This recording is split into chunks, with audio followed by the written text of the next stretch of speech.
They're not investing this money to win. They're investing it not to lose. It's a defensive strategy. Some people will make money, but overall, it's going to be a money loser. If companies are firing people because of AI, that's a red flag. If they're hiring people because of AI, that's where you should be heading. We were told AI was a once-in-a-generation chance to build a fortune from scratch.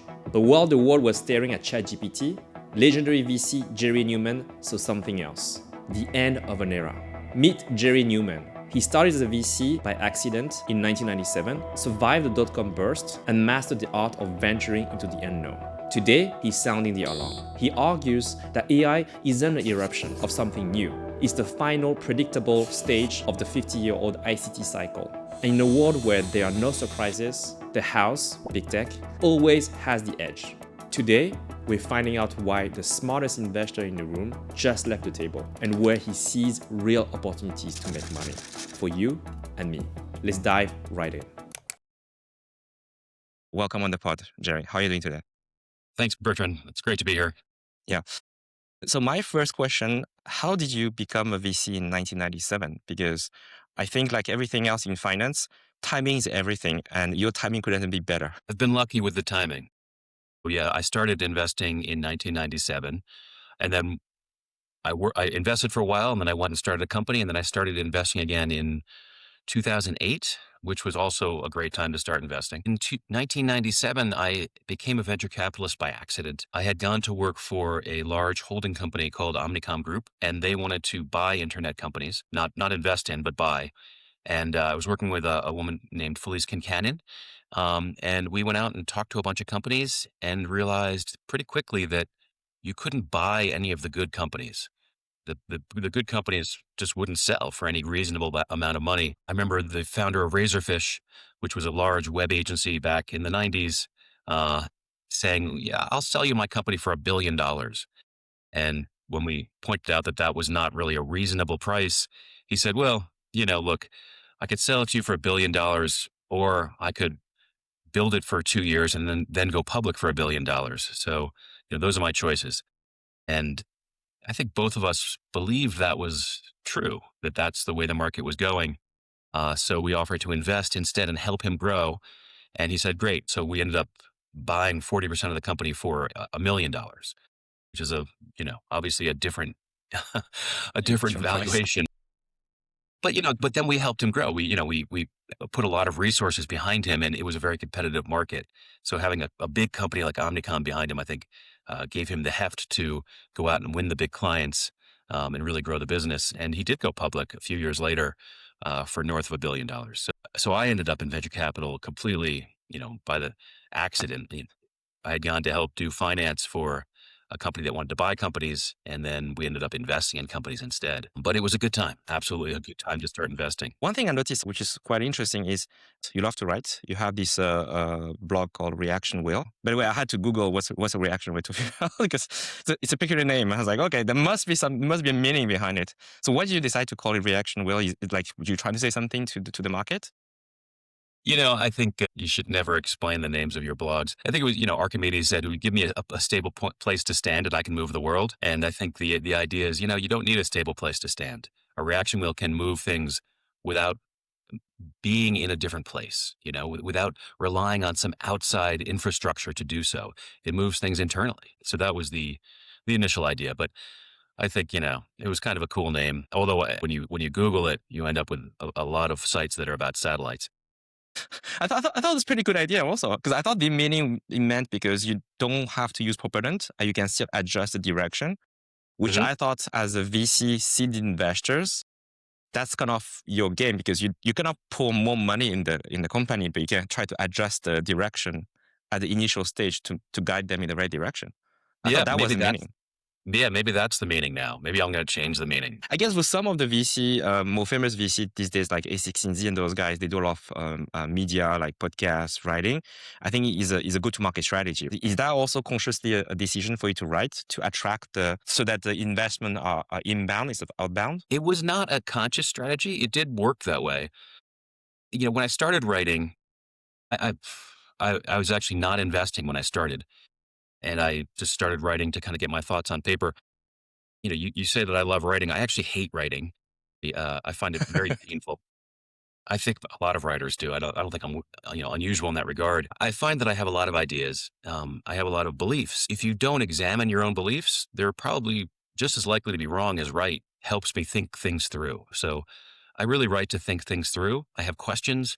Some of I think probably the biggest blog posts I've written, the ones that have been the most popular, have been the one on Carlotta Perez's work, the deployment age, and then one on venture capital in the 1980s.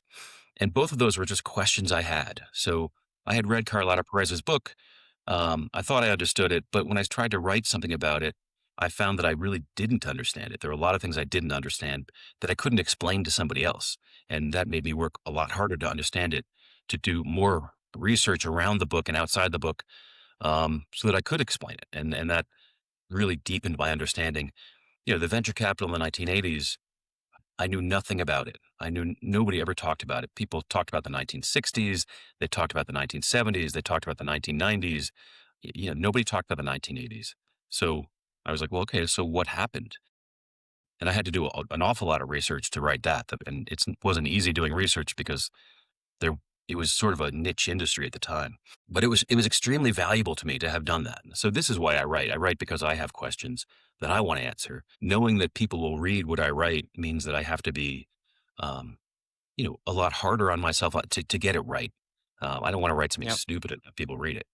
So that's really, I do find it painful though, which is probably why, I only write a few times a year. I only finish things a few times a year. Agree. Writing is probably the best exercise to force you to confront some ideas. 'Cause it's easy to have ideas, but until you write down, you can stress test it. Does it make sense or not? Yeah, right. I mean, someday after I die, somebody will dig into my WordPress and find all the things I didn't publish and be like, "Wow, that guy's an idiot." I don't Dumb think so. ideas. Somehow I don't believe you. Somehow I don't believe you. So this specific piece, AI will not make you rich, that you published in September last year, I think went quite viral. At least I've seen it through my LinkedIn, but also through invest like the best and Colossus, the website. Did Peter Shaughnessy, Colossus, reach out to you to ask you to write this, or is I have this urge to write about AI, not going to make you rich, and you reach out to him? Like how this came to be? Yeah, so the shipping containerization example had been bouncing around in my head for a while, and Patrick Mhm. O'Shaughnessy emailed me. He said, "Hey, do you think AI is in the deployment stage, or something along those lines? That technology?" Yeah. And I emailed Because back, you wrote about Carlotta Perez before. "Yes," and he and I had talked about it on his show before.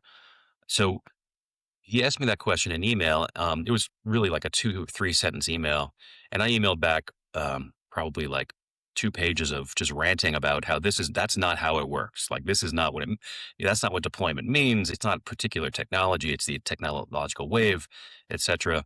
And pointing out it was much more like shipping containerization late in the wave, etc. And so then he emailed back and said, "Great, can you turn that into 3,500 words?" So I didn't really realize that's what he was going for. Patrick's a genius. He really, he knows how to get things done and how to get people to motivate people to do things. So I was, you know, I never really wrote for somebody else. I did early on when I was investing in ad tech. I wrote some things for an ad tech, well, not magazine, but online magazine, and that was really to boost the industry. But since then, I didn't see any point in writing for anybody else. I get a lot of distribution on the blog, but I found it useful. I found, especially after retiring from investing, I have a deadline to have. His editor Jeremy is amazing. And it was great to have that infrastructure around me. Got it. So maybe for audience who may not be familiar with the four phases of technology wave from Carlotta Perez book, Technological Revolution, Financial Capital, can you maybe explain broadly what are those four phases and then some real life example? Yeah, I mean, it'd be better to explain just the kind of the basic idea of it, which is, people have noticed that technology comes in waves. So, the first industrial revolution, the second industrial revolution, the age of like automobiles, electricity, you could see that these things happening. There's some sort of initial impetus, which then kind of blossoms into a bunch of inventions, and then these inventions end up changing society, changing the world around them. To see the one that we're most familiar with is the information technology revolution. And if you Yep. look at that, it's kind of starting in 1971. This is all from Carlotta Perez's work. It's a book she wrote called Technological Revolutions and Financial Capital. So starting in 1971, and then, with the invention of the microprocessor at Intel, and then kind of blossoming into this place where you can't really go back, right? I mean, computers have become so embedded in our lives that if you turned all the computers off, there would be chaos, right? It's Society has kind of reshaped itself around this invention, and the same sort of thing happened with electricity, and prior to that with water power and wind power, back in the Industrial Revolution, and then steam power. It's an interesting phenomena, right? This periodicity of technological change. Carlotta Perez went back to explain why this would be, and she came up with a theory about how there's an interaction between the inventors, the people who are changing the technology, and then the socio-political sphere, which is either accepting this change or not, or slowing it down or rejecting it, and then the financial sphere, the people who are funding these things. Hey, Zach in the editing room here. I realize that 76.8% of you have not yet subscribed to the Schelling Point. If you could just hit the subscribe button down below, it will really help us out and keep producing content like this. Thank you. Now back to the Schelling Point. And the way that they interact ends up being the kind of classic S curve, right? The things kind of start out slow, they speed up in the middle, and then they slow down as they start to plateau. And she breaks this down into four pieces, like the beginning part, what she calls eruption with an I, where people are kind of coming up with the ideas. They're trying to figure out what they can do. They're investing more in improving the technology, not in using the technology. It then progresses into kind of the middle phase where people are putting these things to use, finding uses. And then usually in the middle, there's some sort of crisis. Obviously we had the dot-com bubble and burst in the middle of the information technology revolution. That timing of 1929 was pretty much right in the middle of the expansion of mass manufacturing, automobiles, electricity. And you can go back to each of these waves and find in the middle some sort of bubble, and then the bubble bursting. And usually after the bubble, there's kind of a more rational phase of using the technology in ways that make society more productive. So the technological innovation tends to be more around use rather than improving the technology itself, right? Improving the technology continues to happen, but that's not the main focus. The technology instead is deployed to society to make society itself better. So these are the kind of S curve that she described. It's a fascinating book. It's on my blog, I have a blog post that explains the theory in less detail and perhaps a little more approachable. You read that first and then read the book, but the book is excellent. It really is interesting work. Yeah, I haven't read the book, but I read your blog post. So that was my cliff notes. Yeah, no, I think it's fascinating because I agree with you. And I think you can really try to adapt that to kind of so many ways, right? I think the example you put in your blog post in this one, you talk about a Bessemer process, then for steel. Actually, it was used for the railways, and the railways to some degree have created the condition for Standard Oil because transportation, and then after that you had the car, and everything is kind of connected. In your blog post, I think you specifically made a statement, which I think is kind of a debate between people, which is, in your opinion, AI is not an eruption phase, but actually is probably the last stage of the ICT wave. Can you explain a bit more what you mean by that, and how should people understand that? Usually, so the way this works is at the end of a technological revolution, when the revolution starts to plateau in its effects on society, the financial innovation to invest in that wave become less because there isn't as much, once the technology saturates the market, there's no more market to get. So the investors in that phase will be less interested. So, it's people were pretty eager to invest in automobile companies in the United States in the early 1900s, much less eager in 1960, right?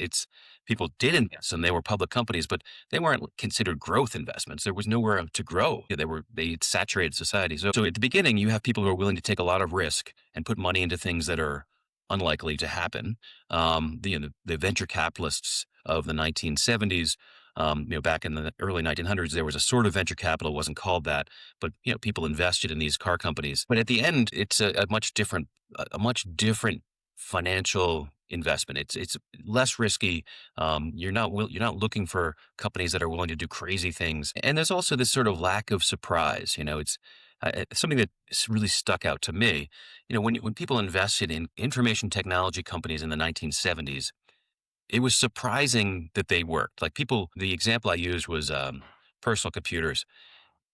when we look back at the 1970s and look at the personal computer rollout, it's sort of a foregone conclusion. Hindsight is really distorts our view of what was happening at the time. So we think about, Steve Jobs and Apple and, the TRS-80 and all these computers coming out, and they were a big deal, right? Like they're such a big deal in hindsight. But in the 1970s, they were not a big deal. And nobody was paying attention to this. So I went and I actually counted articles written about personal computers in the 1970s in the New York Times as sort of a proxy. It's kind of interesting how few articles were written about personal computers in the New York Times in the 1970s. I mean, almost none. It wasn't until IBM entered the market in 1981 that people started really paying attention. And this was after Apple Computer had already gone public. There was this surprise about the technology, about saying like, well, is this going to be a big deal? If people thought it was going to be a big deal, they would have written about it more, but they didn't. It was surprising. And then you contrast that with AI, right? So AI comes out. Are people surprised? Were people kind of like, oh, let's not pay attention to that. It's no big deal. It's like, no, not at all. Immediately started paying attention. It was, on the front page of, every newspaper, like 2 weeks after, OpenAI released ChatGPT, there was no surprise. And I think this is, when you think about it from a financial point of view, if you want to make big returns, you have to take big risks, right? And when things are surprising, they're risky. So this is the sort of analogy I'm drawing. Like the surprising things are very risky. They offer large returns. People are willing to come in and bet on things and put some money in and hoping to get large returns. When things are not surprising, you're not going to get big returns, right? Because you're immediately going to face competition, et cetera. And so the kind of people who invest in that are not venture capitalists per se, but the big money. And they may call themselves venture capitalists, but that's not a venture, right? When you're investing in something that's not surprising, not that risky, you're not really venturing. You're just investing. It's more private equity than venture capital. So to answer the question directly, there's a big difference whether it's at the beginning of the next revolution, if it is the equivalent of the microprocessor in 1971, or if it's at the end of the revolution, the equivalent of shipping containerization in the 1960s, right? Because the 1960s was the end of the last technological revolution. So there's a big difference in investability depending on which part of the cycle it's in. No, absolutely. I think right now the stock market did really well. Predominantly people invest in Nvidia and some of those stocks or Facebook or Microsoft.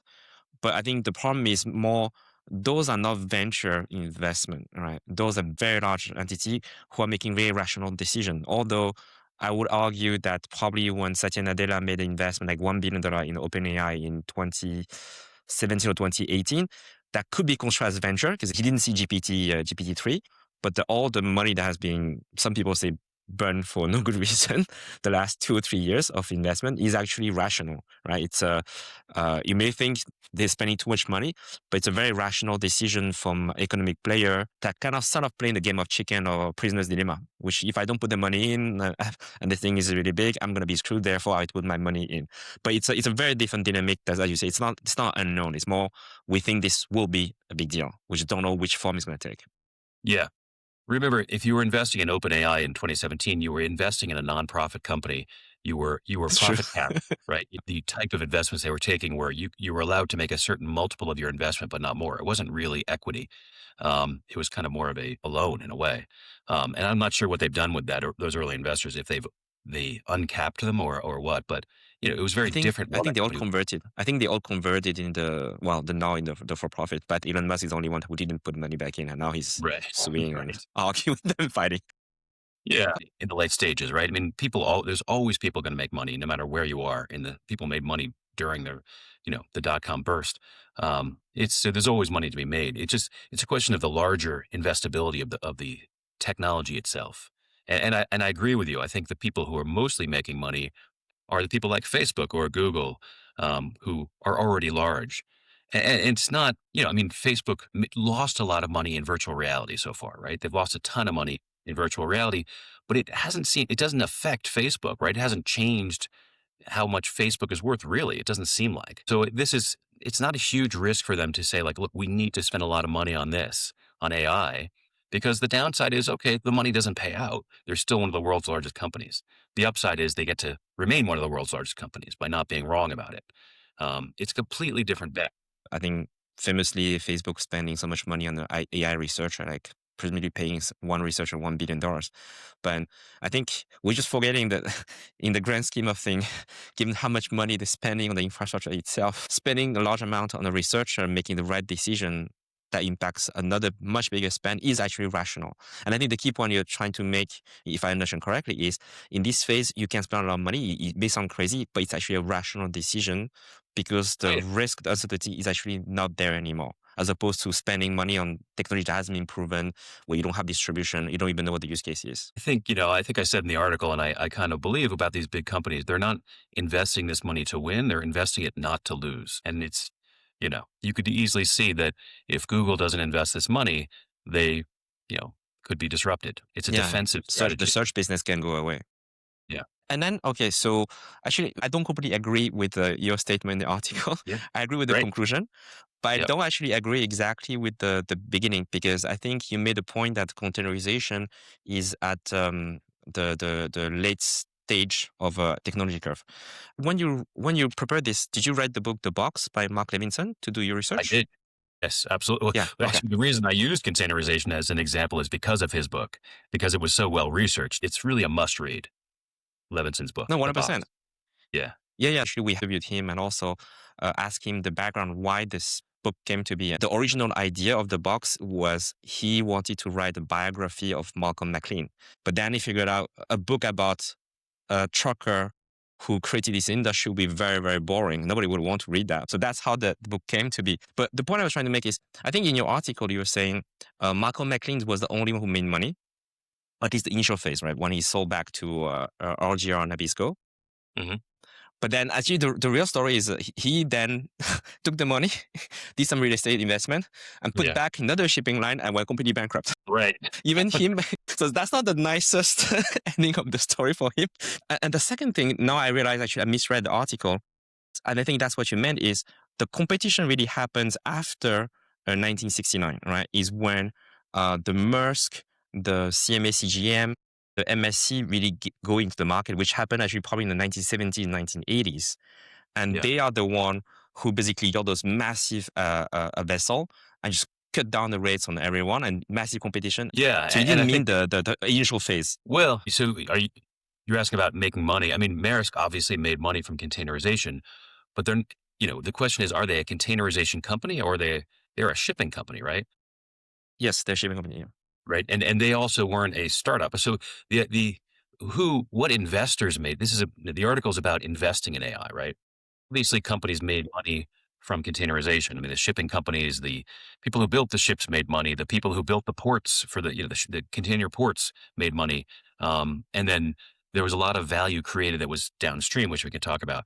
But what entrepreneurs or what investors made money in because of shipping containerization? How could you have invested in shipping containerization so that you could have made money like the people who invested in Apple Computer made money in the 1970s? Is this analogous to the people who invested in the computer revolution in 1970s and 1980s who made a lot of money, or the 1990s who made a lot of money? Or is it more analogous to, now I'm totally blanking on the name of Malcolm McLean's investor, who did make a lot of money. McLean's investor made a lot of money, that one guy, right? There weren't, Yes.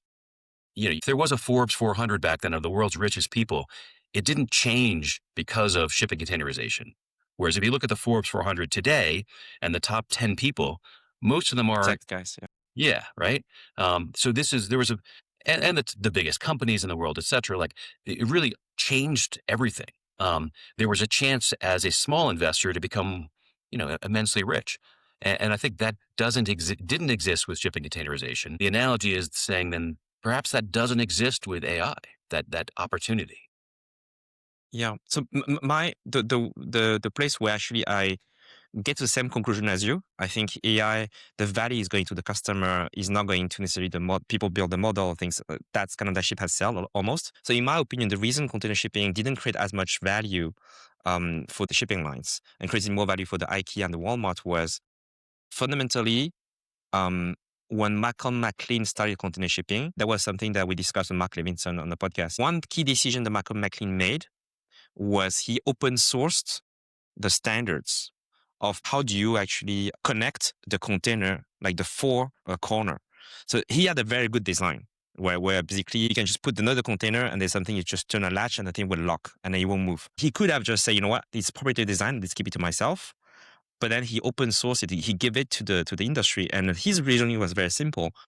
There's no way he can invest by himself. It's a system, right? He needs a lot of people to participate. And his insight was he's much more cutthroat than anybody else. So even if you open source this, he's still going to win because he's better at this than most other companies. And I feel that's sort of what really created this very competitive market where everybody knows how to build. And then, as you said, it's not a technology, it's not a risk you're taking. And I think the parallel in the AI model, where I agree with you, I think the mother company cannot make that much money, is the open source model that you have from China, the Qi1, the DeepSeek, and those, which basically keep a lead and how much OpenAI can charge the customer, and therefore they're forced to compete.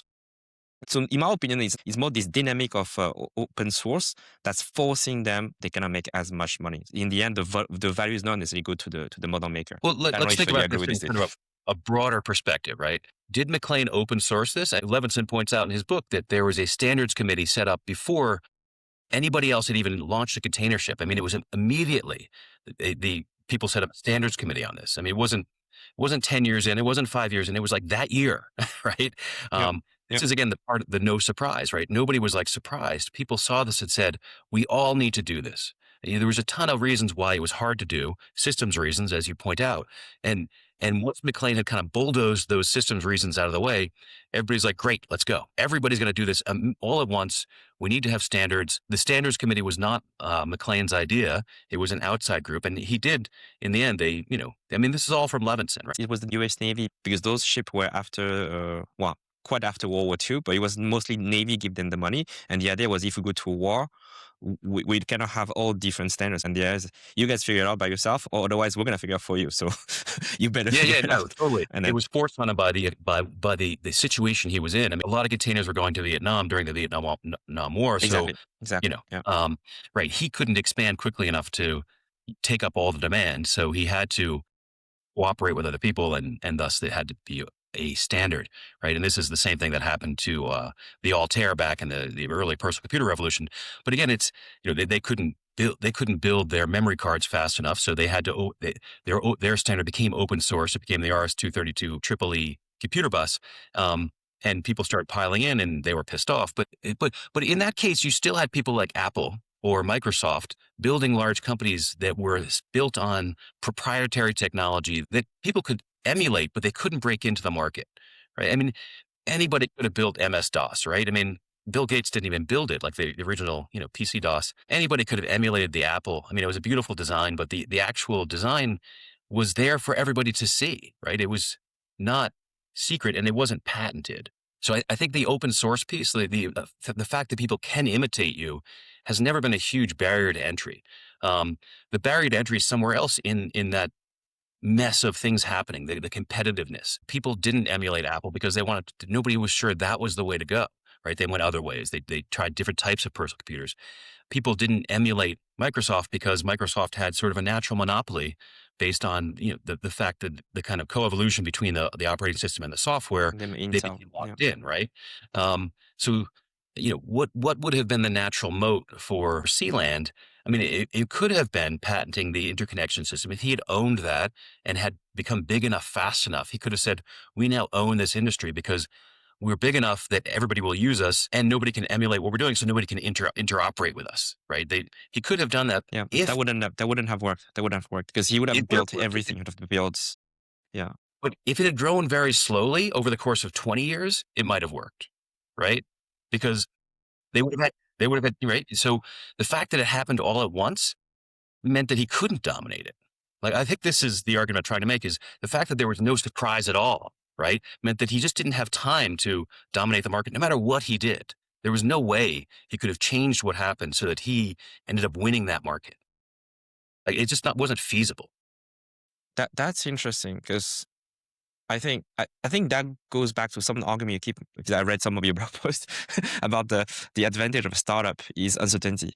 If you have certainty, then a big incumbent will just fight with you, and they have more resources, they have more coordination, they have more talent, they will just crush you. But as long as you have uncertainty as a startup, you have a chance to do something. And that the point Yeah. you're making is here is not exactly income can crush you. It's more if you have certainty, everybody will go and do it, and the competition is just so intense that you have no choice. I guess this argument is You correct. caught Yeah. me. I only have one idea. But I used the word No. surprise instead of uncertainty, and I think because I wanted, it was trying to appeal to a broader audience. But yes, it's the same idea. Yeah. No, but I agree with you because the way you make money is volatility. If there's no volatility, you cannot make money. And uncertainty gives you a chance to make the right bet. You can also completely waste your time, make completely wrong bet. And that's why VC has the power law. Not all the investment will make money. Right. Exactly. Yeah. Yeah. And I think the other thing that was interesting is you introduced the concept of a Beaumont cost disease, right? So essentially, there will be a lot of productivity that will go to the knowledge workers because effectively intelligence is on top. So can you explain a bit more what you mean by that? What's your view on this path of future? Look, when you buy something, you're gonna pay somebody for it, right? And if the technology makes things more productive, then the things that are less productive become more expensive in comparison. If you have, people who are manufacturing cloth over here and people who are, doing something that can't be made more productive over there, when you make cloth cheaper, well, great, cloth becomes cheaper, but the money has to go somewhere, right? And the money ends up going to the people who are doing something that's less efficient. And you could see that in our economy, we've become quite good at manufacturing things, right? In this world, manufacturing things has become quite cheap, but things where you can't make it more productive, like teaching or you know people taking care of children and elders, right? Those people end up making more money, or healthcare, right? Healthcare becomes a much larger piece of the spending pie because it's hard to automate, right? So this is Baumol's cost disease. The things that you can't make more productive become more expensive. Yeah, and I guess with AI, we have more and more productivity going to a wider group of people, not just technologists, but knowledge worker as well, that will seep through the general population. I was going to say, it's really kind of difficult to game through exactly where the money will end up and who will do best. Almost probably the place to start with this. Will computer, like programmers, will there be more of them or fewer of them in the future? Well, on the one hand, they're much more productive, so you might need fewer. On the other hand, because it's so cheap to make software, you might Yeah. actually make a lot more software, so you might need more of them. And I think there's sort of going to be a bifurcation between the people who are really good, who make a lot more money, and the people who aren't really good, who are just the normal programmers who, might end up having their wages stagnate. But then the people who can't be more productive because of AI will become much more in demand. I think that's my thought there. No, I agree with that. I think where the AI effect has felt most right now is probably in software engineering. And you can already see two camps, right? You have although these days you get less and less of those, but people's like, I don't touch AI model. I'm a hand coding type of developers, right? I'm artisan, right? I'm going to give you an artisan program. And then all people just go directly, let's use CRUD code. Let's just vibe code. I don't know if you saw recently on X, there was something that went viral where Linus Torvald, the maintainer of Linux, start Yeah. to use AI. It was like, it's over. If Linus Torvald start to use AI tool, we all screwed. But I think that Yeah. was pretty interesting. Yeah, I saw that. Yeah. And, I mean, you see people saying like we're writing entire applications with, completely using AI, not hand coding at all. Um, I think there's an analogy I've used that's sort of, again, technological wave analogy, like the S-curve wave, where, in the 1940s and 1950s, 1950s in the United States, being an auto mechanic was a highly respected profession. They were depicted in advertisements as, these people who were there to help you, and they were super helpful and just clean, upstanding citizens. Um, and I think that changed because in the 1950s, fixing an automobile was actually rather difficult. I mean, you actually had to have great technical knowledge of how the thing worked and be able to solve unknown problems on the fly. But as cars became both more standardized and more automated, the auto mechanics became, as a whole, less respected, right? But except for the people who became the most respected, people who were, working on F1 Formula cars, One. right? Yeah, Yep. right. Like Yep. those people are completely different category. They're doing the same job. They're just really good at it. So I think this might be what happens with programmers. That's fascinating. This example really resonates with me because I think like the movie, I don't know if you watched Ford versus Ferrari. like the character of like he basically he can listen to the engines, like it's like that's really really skills. Yeah, And you can tell right. this compared to the picture we have today of a car mechanic who's trying to rip you off, and the perception, as you said, how respectable you are in the society also, that's actually really really good comparison. Well, it's interesting, right, to me, because I first made that analogy about 10 years ago on Twitter, and people were a little upset about it, and I actually deleted it because I think I was just pissing people off. Um, but it's things that I've told young people over the years where they say, oh, I think I'm gonna go and learn to be a computer programmer because that's a career of the future.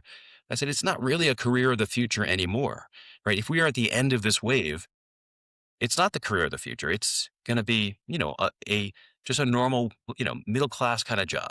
It's not going to be Blue your collar road job. to It's a blue riches. collar job. Yeah. Um, You're not exactly a factory line worker, but that's pretty much the direction. this was before AI came out, but I think it was obvious that just because technology becomes more abstract over time, and your interaction with the underlying technology becomes more abstract, that this is obviously the direction it was going to go in. What the abstraction was going to be was unknown to me at the time, obviously, but it had to be some abstraction, and I think that's how all technology works. I'd like to bring back to one of the points you make in your article. I think what you're saying is pretty much certain, is consumer ultimately would benefit from AI. And you draw the parallel to the IKEA Walmart for containerization. Can you explain in more the rationale or how do you come to this? Yes, so if you look at shipping containerization, there was obviously a ton of value created, meaning that a lot of deadweight loss, the shipping loss that didn't really add to the consumer experience, went away. And anybody who lived through that time saw that. When I was a kid, my grandmother used to send a crate of oranges from Florida every Christmas, and it was this great treat because there are these fresh oranges that were kind of expensive to buy in the supermarket because shipping was so expensive, or relatively expensive. And then of course tell my children that they don't even understand what I'm talking about. I'm like, what do you mean? you know, like oranges, Because you they're have everywhere. Amazon Prime. Yeah. Um, but I think this is like, so people underestimate how much things changed over time with the cost of shipping, or maybe they don't, right? I mean, obviously a lot of the things we use now are manufactured in China because shipping is basically free. So there isn't that deadweight loss. So all this value was created. Who got the value? In the case of like the early computer companies, this value was created and the computer companies kept a lot of the value. I mean, Google created a ton of value. I mean, it created more than Yeah. it kept, but it kept enough of it that it became one of the world's largest companies fairly quickly. Um, and that's because they could, right? They could keep value because they had some way of excluding competition or keeping substitutes from coming in, et cetera. Um, this wasn't true for shipping containerization, right? They couldn't exclude competition. There were substitutes that came in as well, and they couldn't keep the value. So where did the value go? And it had to go somewhere, all this value that was created. And I think a lot of it ended up going kind of downstream to the people who used shipping containerization, not to the shipping containerization companies themselves. And the example I think which is the most salient is IKEA, who were this Nordic furniture manufacturer. They did already have flat pack furniture, but when shipping containerization came around, it was such the perfect fit for this flat pack furniture that they very quickly spread around the world and became one of the world's largest companies. And the founder of IKEA would be one of the world's richest men today if he hadn't given all of his money away. But it was fairly quick. And you look at these people, or Walmart or Costco, who could really take advantage of the fact that products were now much less expensive, to build very large organizations, right? So the value went downstream, and obviously a lot of it went to the consumers, people, you and me, who are buying these products. But the people who captured a lot of the value in the value chain were these downstream companies. And that was, I think the analogy with AI is interesting. Like, so if the analogy is correct, that AI is more like shipping containerization, who gets to keep the value that AI creates? And I'm a believer. I'm not an AI skeptic. I think you could look at the title of the article and be like, oh, he's an AI skeptic. That's not at all the case. I think AI is a revolutionary technology. And I mean, it's obviously so in certain spheres, right? And it will be in more spheres as over time, as people figure out how to use it in other knowledge worker, enterprises. But is it the AI companies per se that are going to capture the value? Is it going to be, Google and OpenAI that capture all that value, or is the competition between them going to mean that they can't really capture that value and the value is going to go downstream to people who are using the technology? And I think that's the case, that the value is going to be downstream. No, I think one argument you made, which really resonated with me, is I think there's two ways to think about the benefits coming from AI. One way to think about it is we use that to reduce our costs, margin expansion. And the other way is we're going to grow the revenue massively.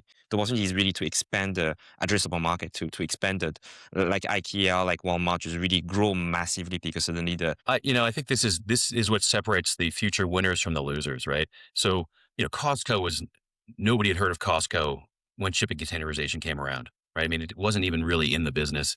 Everybody went to Sears or the department stores, right? And Yeah. Sears was a low cost provider for whatever you wanted to buy. But Sears didn't take advantage of shipping containerization to lower prices to their customers. Instead, they tried to lower their own costs so they could make more money, and then they went out of business, right? So, today you look at people who are saying, "Oh, AI is so great, making us so productive that we're going to fire a bunch of people." And I think this is, on the one hand, every time there's some sort of business innovation, companies fire people that they probably plan to fire anyway and use it as an excuse. But I think the companies who decide to downsize their workforces because of AI are companies that in the end are going to be the losers. They're the ones who are going to go out of business.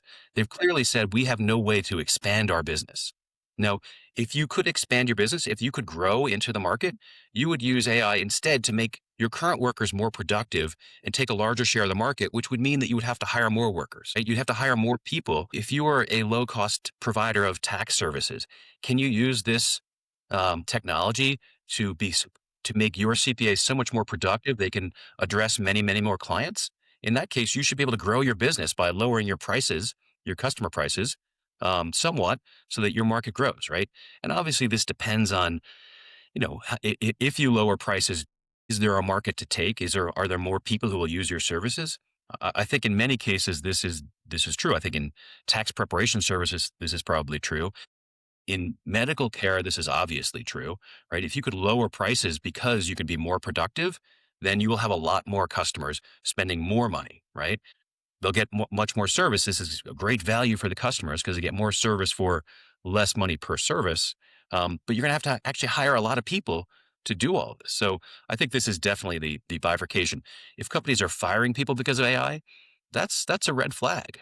And if they're hiring people because of AI, that's where you should be heading. Yeah, absolutely. I think it gives you a unique advantage that you didn't have before. And the key thing is figure out how to use it to expand in the market. That you couldn't provide this service, or the service you provided was not the quality high enough people willing to pay for it. That's how people should be thinking about it. And it's also funny. So I think you just retired. I think you retired last year, right? Or I did from investing. Yeah.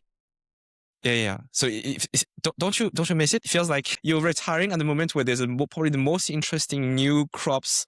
But in terms of timing, 1997 was a great timing. 2000 was a great timing. But now, don't you feel like a phantom pain of you want to invest, or investing was actually quite painful and you're quite happy not to have to make tough decisions in this market? I was a little burned out. That was, part of it. But a part of it was also, if you really believe in this idea of this technological wave and that we're in the late stages and it's plateauing, then you can't be intellectually honest about venture investing because it's no longer really venture investing, right? You're not taking a huge risk on some unknown technology, hoping that it becomes the thing, right? And I think this is true. Look, a lot of VCs are investing in AI now. I think in general, that field for smaller investors is not going to be a moneymaker. Some people will make money, but overall, it's going to be a money loser. I don't believe that I'm some kind of like super genius. I believe that I was gambling in a place where I had an edge on the house, right? Like I was going to make money if I kept gambling. And that's how venture works. I think we're in a place now where the house has the edge. And the house here are people like Google and OpenAI and the big companies. So, you can go and build a AI company or put money into an AI company. And some of the companies I invested in at the end of my investing stage are AI companies. They're using AI to build their product. And that's great. Although I believe that if they succeed, it's not going to be because AI has made them more productive. it's going to be because they have some other way of securing their market, right? They have the best connection with the customers or something like that, not the fact that AI is part of their, their production cycle. So no, I don't miss it. I think the people who are Sounds really, like you're saying you are sitting at a table, you looked around, and you can't find the sucker, and you're like, okay, now I'm the sucker, so it's my time to walk away. yeah, I kind of like that. I also like, these AI companies, the ones who are really AI companies, not the ones who are using AI, but the AI companies, they need a lot of money. And, as a Yes, smaller investor, I can't write, billion-dollar checks. So that's, I don't feel like I have. you probably cannot give them advice. Yeah, the value add from asset investment, if you don't have the capital, it's difficult. It's either distribution or you have access to the chips, or now these days the energy infrastructure. But yeah, absolutely. And I Yeah, think I also have another thesis also, and it feels like, I don't know if you agree with this, but there's a whole crop of company that were not viable in 2000, right? So like a web van. yeah. That became viable because of smartphone, like mobile phone. So like Instacart, DoorDash, whatever you want to call it, right? And I feel there's a similar or something that's going to rhyme with AI, which means that maybe those are poor SaaS company because it's now venture scale. It cannot exist. But now with AI, where the cost of providing software that's customized or bespoke is going down, those become viable. But as you said, the key point is, are they venture investable or not? And it's probably not. Probably too small size, too small scale, and they probably don't even need money from an investor. Maybe they can just grow really, really quickly because they have a niche, and then the cost advantage is so high that that's how they're going to win. They don't need extra money from investors. Well, there's that, right? Like if you need, you know, Costco really raised one round of capital. IKEA never raised any outside capital. They just, they took a loan from the bank. So, do you need outside capital? And then the flip side is, people come to me and they say, look, I'm going to replicate some very expensive SaaS software because I can build it, in a year and test it and deploy it using AI.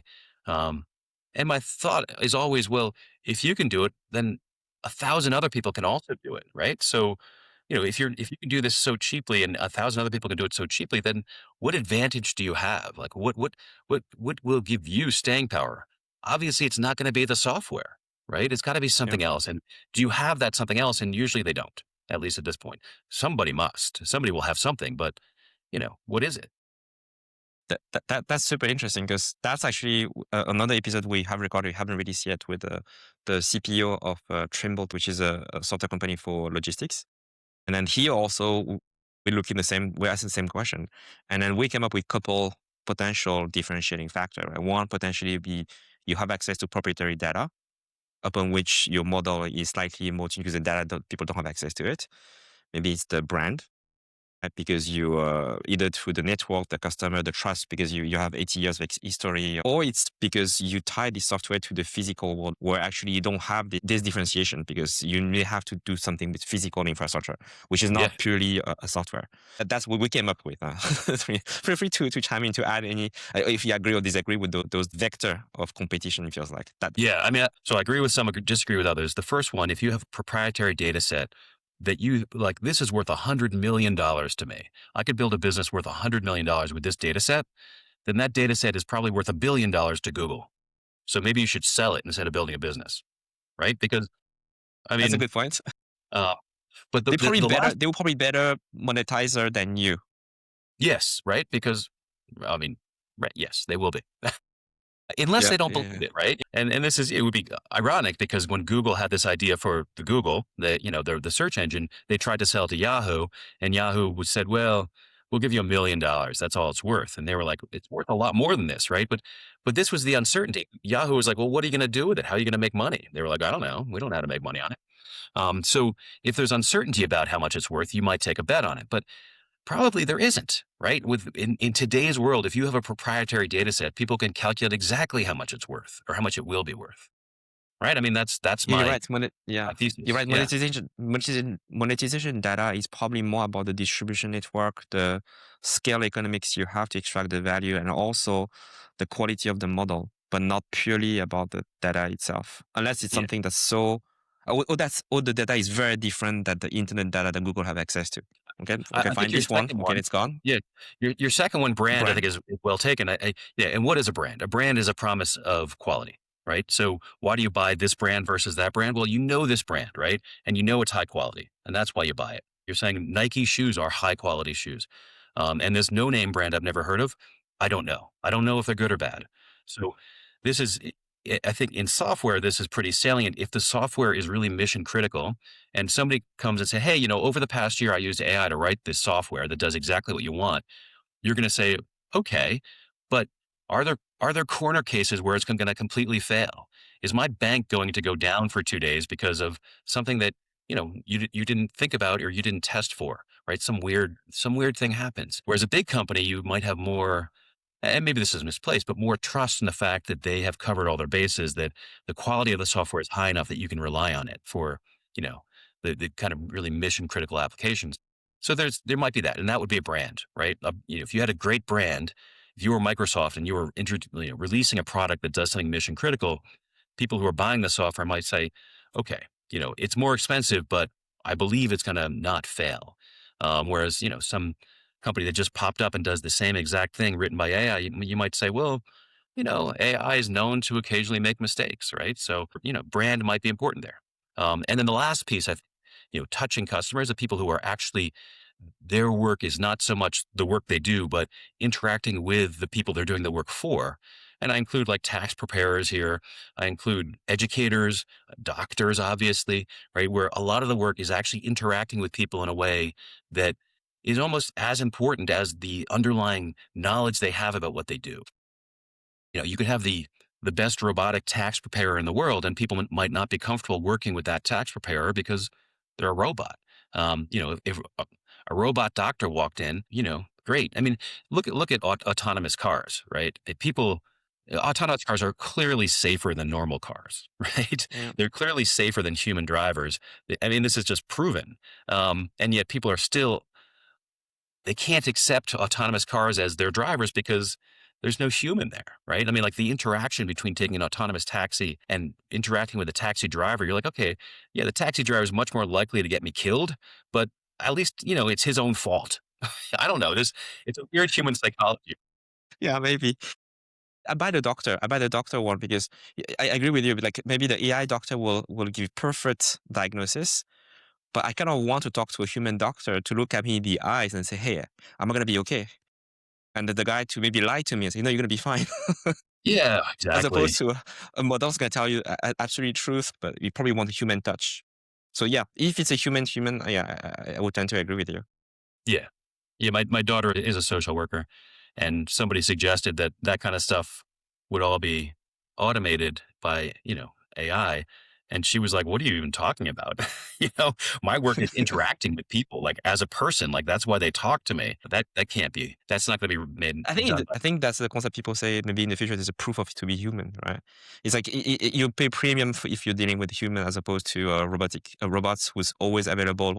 But somehow I want to look at someone in the eyes and get the answer because I feel more connected. Yeah, absolutely.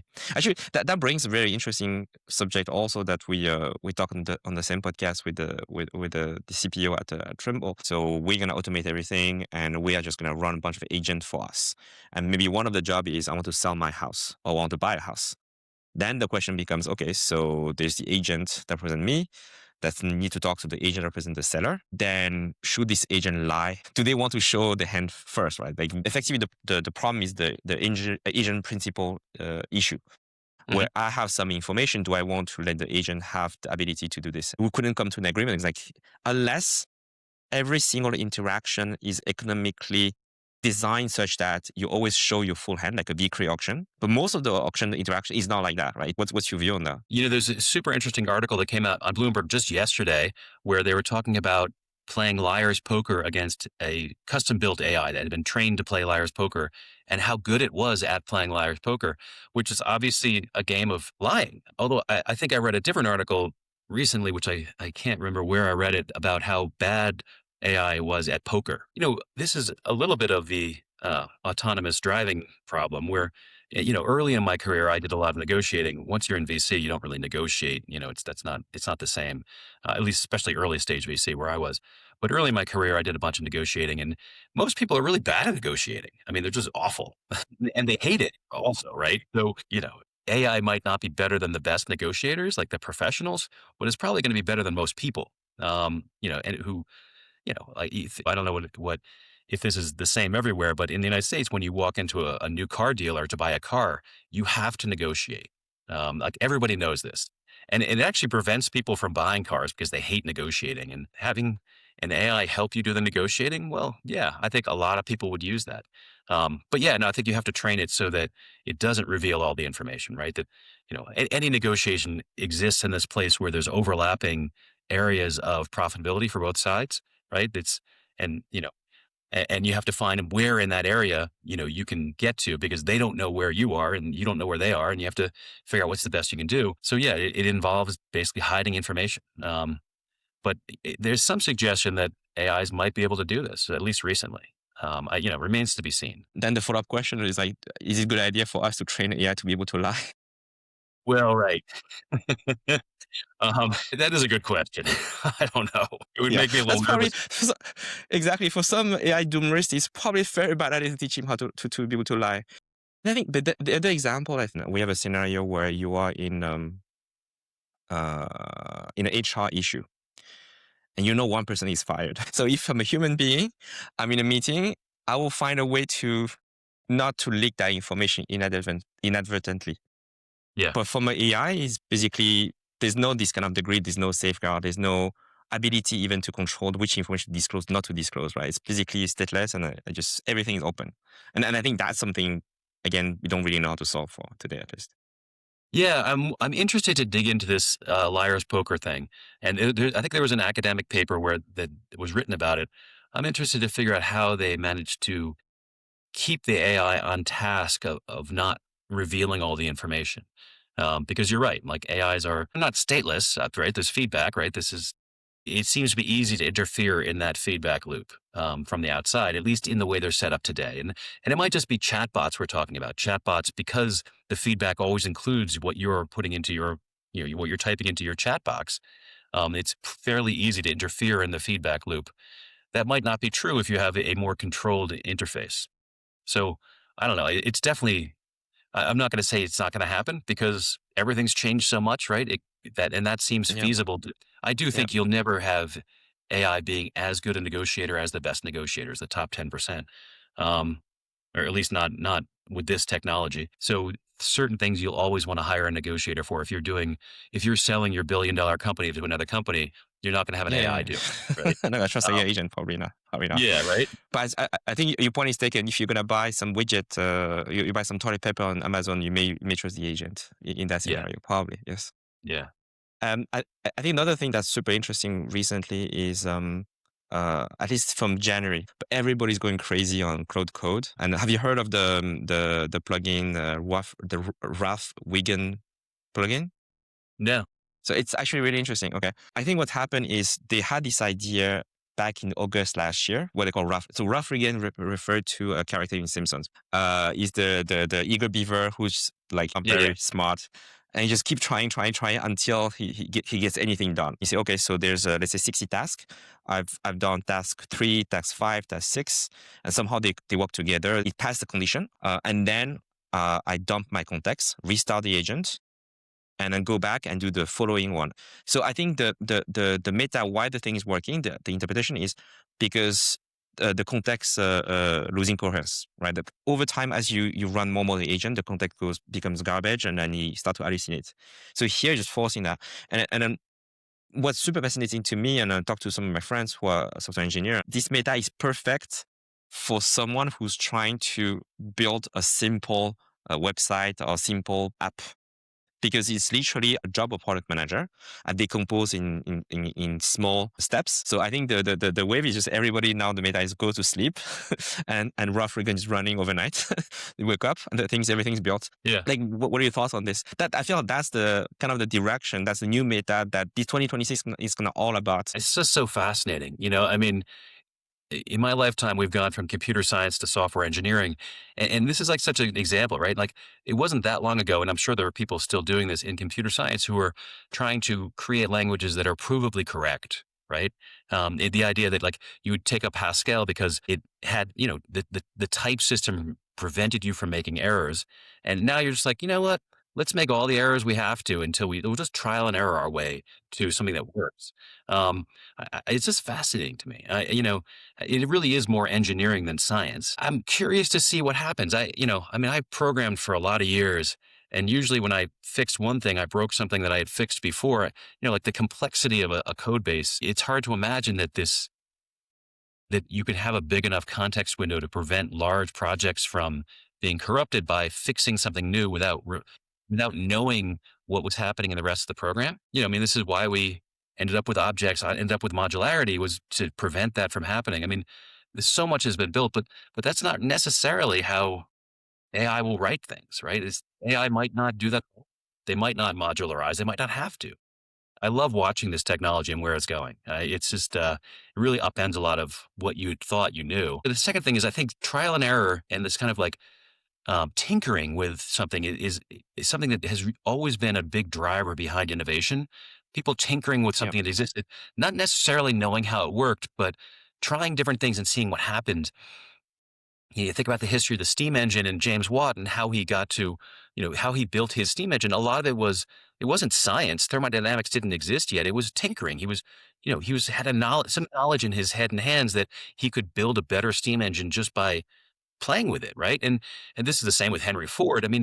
A lot of innovators have worked that way. And it would be interesting to see if when AI is tinkering, if it could know that it has built something that wasn't what it was tasked to build, but is actually really super interesting outside of its task. Because it may just, I don't know, an AI may build the next great thing and be like, well, that's not what I was asked for, so let's throw it away and start again. I don't know. This is like, it's just so interesting to me to see where this is going. No, I feel what's happening now is almost you're taking away from the software engineer to like potentially a product manager who doesn't necessarily know how to code can start to run code like this, right? And I think the debate we're having is like it feels like the bottleneck now is not actually the people or the skills, it's more the imagination. Like we don't even know what to ask AI to build today because like it's someone who run if you look at most of the project on Twitter, right? Literally the guy's like, okay, I asked him to build an MRI reader. I asked him to build a dashboard to see some database. So it's basically the stuff that I could have done myself. I'm just too lazy. Let's see if he can do it. But nobody's like, okay, I'm going to ask him to just be creative and come up with something surprise me. And we're not at this stage yet. But I suspect we may get there. But this is also, that's typical, super normal in engineering. My brother's a civil engineer. Asked him once, trying to get him to motivate my son to study calculus more thoroughly. I said, look, you're an engineer. You needed to learn calculus. Like, you need to know this stuff, right? Like calculus is super important. And he was like, kind of like looked a little sheepish. He's like, I haven't even thought about calculus since college because they have software tools to do all of that. He's been abstracted away from doing the calculus. He knows how to do it, or I suppose he could probably relearn it fairly quickly. He knows what's happening, but he doesn't need to do calculus, right? This was not actually the answer I wanted for my son to hear, but it's true. And I think this is true of every engineering, so what he does is much more creative. It's much higher level. He's not doing the math, right? He's not figuring out how much concrete you need to pour, right? Some people need to do that. I agree with you. I agree with you 100% because same for when I was a trader in finance, especially the type of trading was exotic derivatives. So I don't go derive Black-Scholes and Giesenhoff's theorem, like do all the math every day, right? So the skill set is more, I plug a number in the model, spits out a risk, and my gut feel tells me, does that make sense or not? That's the skill set you have. I think most of the traders who are doing derivatives probably cannot derive Black-Scholes again, either couple years experience, totally, right? Because they just use a model. Yeah. And Black-Scholes isn't like the simple Black-Scholes you learn in college anyway, right? Like they're not using that model. They're using something much more advanced. So it's, Exactly. Okay. So I think the last question I have for you is something that's to me, the most interesting. Actually, I haven't formed an opinion on that. Have you read the paper or the article written by Dwarkesh Patel and Peter Trammell, Capital in 22nd Century? No, I haven't. I want to now. I haven't read it yet. So I'll summarize it for you, but Yeah. the idea is actually relatively simple. So basically, it's a riff on the book by Thomas Piketty about inequality, right? Yeah. And the core argument they're making is with AI and automation, effectively, capital will be able to substitute completely to labor. Used to be there is a valve, a safety valve, where capital cannot just be accumulating because you always need labor, and therefore nobody can have too much capital. But in the world where actually capital can substitute perfectly to labor using robots, using AI, then maybe in another 20 years, the wealth would be completely inherited. And then you have a recursive augmentation of wealth. And some people will be the richest people, and some other people will be the peon, and they will basically don't have any ability to reach to this level. So that's the image that they're painting in this. So what's your reaction to that? Well, I'm always suspicious of this time is different arguments. Um, I do think that if you come from before the Industrial Revolution to today, there's been a lot of capital deepening. Obviously, um, you know the you know the amount of capital per worker has increased enormously. Um, has this made the people who are the workers poorer? I mean, obviously, it hasn't, right? I mean, even in our lifetimes, people have become richer, wealthier. They have better life outcomes. But yeah, no, I don't see. I'd have to read the paper, but I'm just Yeah. generally suspicious of that argument. My gut feel is it feels too perfect. It's an argument the mathematician will make, right? So it's like assuming certain function, then recursion occurs, and then bam, and then we have this. But in reality, there's a lot of balancing thing that happens. One example I can think of is in that argument is you have only one AI who controls it, like a few AIs controls everything. But if they have perfect competition between the AI, that argument always fall apart because then the value they can extract will go down because it's competition. That's the first one. And the second thing is maybe you don't have this super intelligent AI robotics can just replace capital, replace labor. Because it feels like the robots, we may not be that close to robots be able to completely replace labor, at least based on what we see today. It's more doing dancing move and running around than really replacing the worker yet, at least 2026 at least. So Yeah. maybe that's the hope.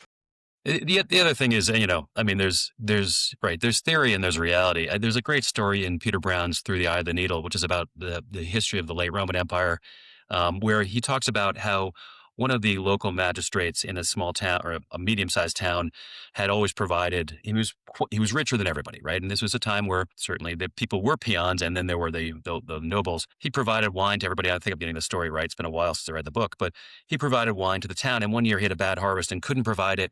And the people in the town were like, "This rich guy is withholding this wine from us," and they went and burned down his house. So in the end, it could be that there are times where capital becomes quite concentrated, but you know, people run the world, not capital. So when things get way out of whack, people intervene to make them different. We'll see what happens. But there certainly have been times in the past where the concentration of wealth has been much more skewed than it even is today, and it's pretty skewed today. Yeah. But that hasn't lasted, and that's not a technological thing necessarily, right? It's human nature. societal thing. Yeah. Yeah. I don't know. It's human nature, society. Read the paper, though. Absolutely. Yeah. Yeah. Yeah. No, I think it's an interesting thought exercise, at least. I thought you will enjoy it. Anyway, thanks, Jerry. Really appreciate you spending your time with us. It was a super interesting conversation. Really appreciate your time. I know you're retired, so you should be playing golf or I don't know what you do for retirement. Definitely not doing podcast. Definitely not doing podcast. If our audience who enjoy this conversation want to find you online, do they go to Twitter? Do they go to LinkedIn? Like, better to find me on Blue Sky. I don't really use Twitter anymore. I know Blue Sky is not perfect either. Or they can, the blog. Anybody who wants to find Reaction me, Wheel. find me. Yeah. Yeah. Okay, perfect. Thanks a lot for your time today. It was great. Really enjoyed the conversation. I enjoyed this too. Thank you.